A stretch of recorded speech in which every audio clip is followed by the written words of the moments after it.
How's it going, guys? Jared from Yota Xpedition here. Today, we're gonna be taking a look at and installing the tailgate gap cover from Gap Shield.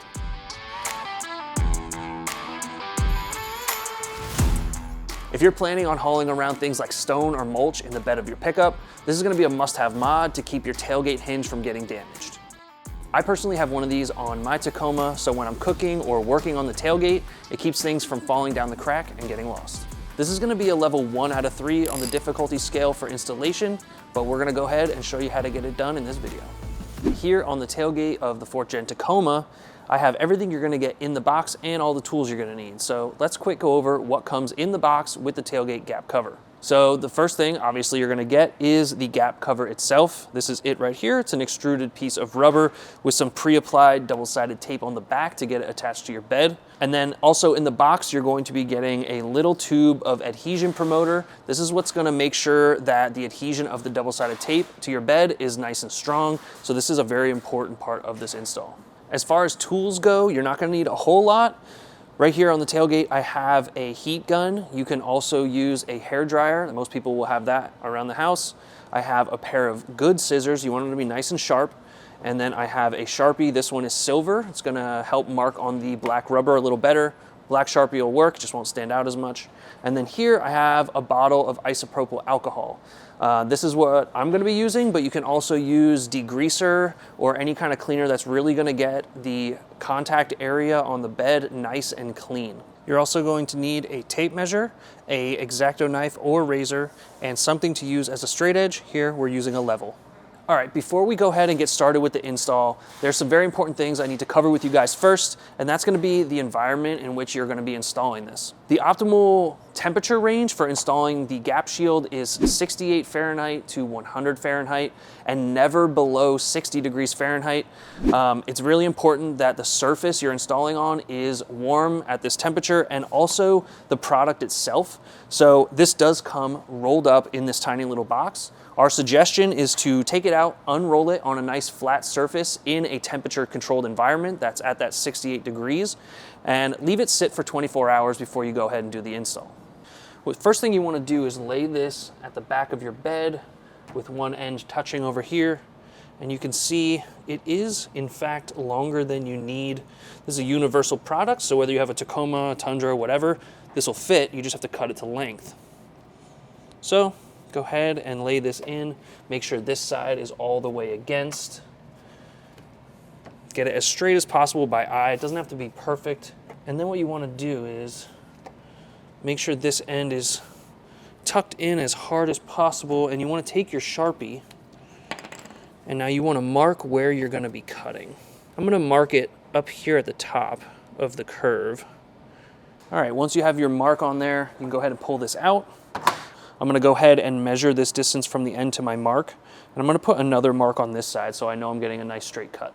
All right, right here, I'm gonna measure from the mark I made, and we are right at 7.5. So we're gonna go ahead and measure 7.5 on this side, and put another mark. And remember, measure twice, cut once, you can't uncut it. When you get to this part with the flap, this piece is very rigid, so you are gonna need really sharp scissors to make a clean cut on that part. Now that we have it cut, we're gonna lay it back down, just double check, lining it up, and it looks pretty much perfect. So now we can get this out of our way for now, and we are going to go ahead and make sure this surface is cleaned and prepped. All right, I know what a lot of you are gonna say in the comments. It's a brand new truck and I got it easy, and you're probably right. But if you have a truck that's used with a really dirty bed, you're gonna wanna spend a little extra time than I'm gonna have to. So you're gonna wanna grab like some sort of cleaner with a degreaser, and if you have texture on your bed like this, you're gonna wanna get a brush to scrub all the dirt out and make sure you get everything out of this area where the tape's gonna contact. Now that you guys got your trucks all cleaned up, you can grab some alcohol and get the final wipe on the bed before you go ahead and install the adhesion promoter.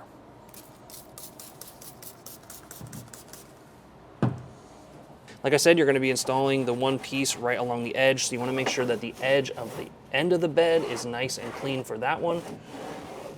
The other one is about 1.5 inches up from there, so you're going to make sure you clean up here on the tops of these ridges and down in these valleys. It's going to be really important. Okay, with your bed surface clean, with the alcohol nice and dry, you're going to want to grab that little tube of adhesion promoter, and what you're going to want to do is pinch it right on that little black dot to release the liquid, and then you're going to use the tip on the end to apply it to the bed surface.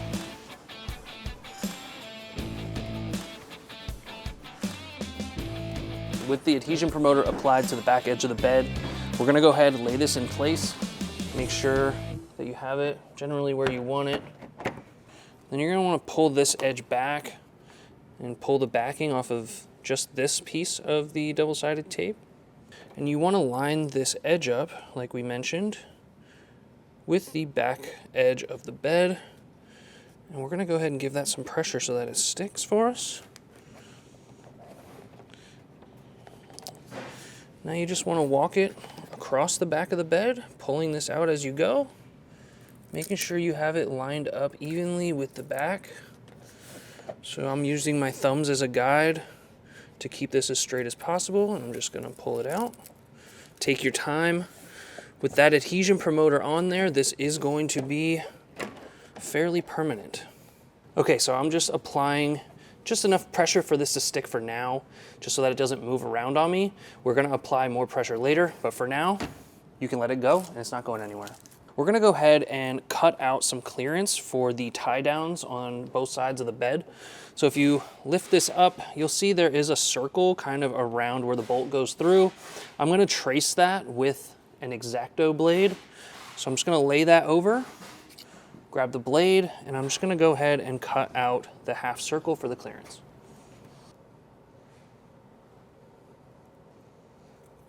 All right, we got the cuts done here for these tie downs so they're not interfering. You can see that the mat also goes over the bed bolts and washers just a little bit. I don't think that's going to be an issue. We're going to go ahead and stick it down to that. If these bolts need to come out in the future, it won't be that big of an issue. We're now ready to go ahead and get this last remaining piece of double-sided tape adhered to the bed. You can see we do have a little bit of an issue when it comes to the center here with the ribs in the bed. So what we're going to do is we're going to apply our adhesion promoter by lifting the flap, and everywhere that this is going to make contact, both on top of this ridge and down here in these valleys, we're going to make sure we get the adhesion promoter on there. Then we're going to grab that heat gun, warm this up, and stretch it down into the valleys so that you have a good seal. All right, so we're gonna apply the adhesion promoter. We're gonna start on the ends.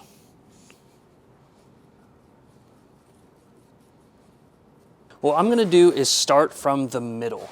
So I'm gonna take the X-Acto knife and I'm just gonna cut the red cover so that I can peel this in 2 pieces, because we are gonna be stretching this a little bit when we have to press it down into each of these valleys.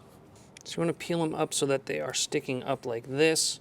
Now you can see we're ready to apply this to the center.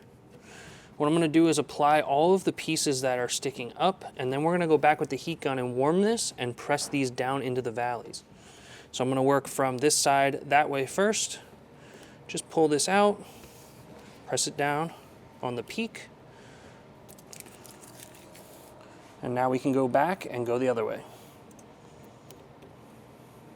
All right, with all the pieces pressed onto the peaks, we're now gonna take the heat gun and we're gonna very lightly warm up each section and press it down. Again, we're gonna start in the middle. I'm just gonna lightly warm this section. If you can't put your hand there, it's too hot. Just like that. Make sure you press firmly in the corners. That is where you're going to have the most amount of stress on these. So you want to make sure the corners are stuck very well. You can blow some of the air underneath, get the tape and the bed a little warm from the top so that the rubber is pliable. Press it down.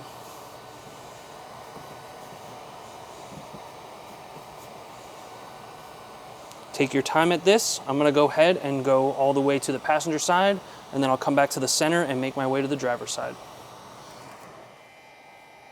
All right, once you went through and warmed each one of these, pressing it firmly into place. Remember, lots of pressure in the corners. We still have each end right here. These are easy. You can just peel this off and stick it down. It's stuck real good around the bed bolt there. This one down as well.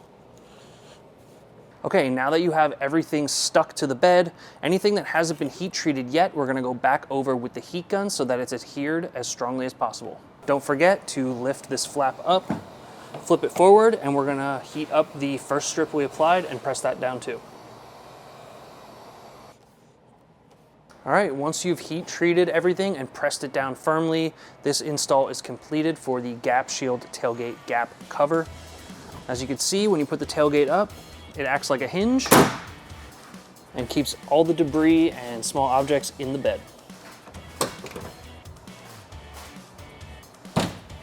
All right guys, that's gonna wrap up the install of the Gap Shield on our 4th gen Tacoma. If you wanna grab one of these for your Tacoma or your Tundra, you know they're available at YotaXpedition.com. And if this video was helpful, please like, subscribe, and share. It helps us out a lot. Until next time, see you guys later.